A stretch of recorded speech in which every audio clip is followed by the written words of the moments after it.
Good day all, and welcome back to South Africa, a rainy South Africa, and this is South African Prepper. So I want to talk to you today about analyzing threats. Now, if you look at where you currently live, and I think this rule you can take and apply it anywhere in the world, different threats you will find in different areas of the world, or different cities, or different rural areas. And this is one thing that we as a prepping community do fairly well, is taking the threats around firstly where you live. So you have to go and you have to have a look, what is the immediate threat around your house? Is there maybe a government installation? A government installation could possibly be a threat in two ways. Number one, that installation could turn around and maybe attack you for whatever reason. Or maybe the hungry masses or hordes can possibly maybe attack that specific installation for whatever reason. Maybe they're desperate, maybe they want to acquire some pew-pews, whatever the reason might be. That's just one example of a possible threat.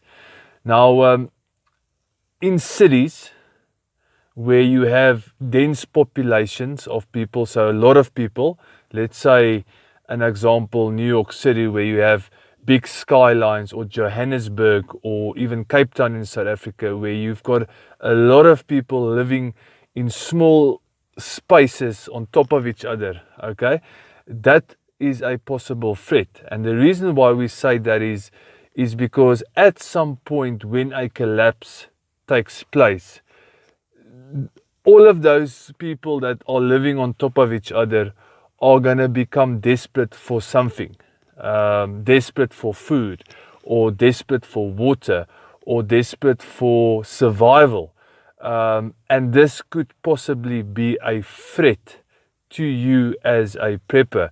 So it is extremely important to analyze the threat that is around you. Firstly, your house, and then the second part will be to analyze the threat, or the possible threat that will be in South Africa, in your province, or if you're in America, maybe your state where you live, in order for you to make the right decision. If you should actually strategically remove yourself from the threat, or if you will be able to actually stay, like many preppers call it, bugging in, safeguarding your property, safeguarding your pantry, safeguarding whatever you have in your house. So that is one part of prepping that I don't really see preppers actually work on as well. So it's very good to have your food and your water and your self-defense in order, because that is what preppers do. But you have to do an analysis of the area around your house, and then your province and your states, to determine that if a collapse do take place, that you can actually defend yourself from the threat, or remove yourself from the threat. And as a prepper, the first step is always to remove yourself from the threat. We are not violent people of nature, especially us white minorities in South Africa. So we will always first try and remove or avoid any conflict. And especially in a collapsed state, it is best, or the best way of safety is then to remove yourself from the situation. So I want to quickly share with you something in South Africa, well, in Africa as a whole, which I discovered 10 minutes before I made this video. And I'll put a photo of this.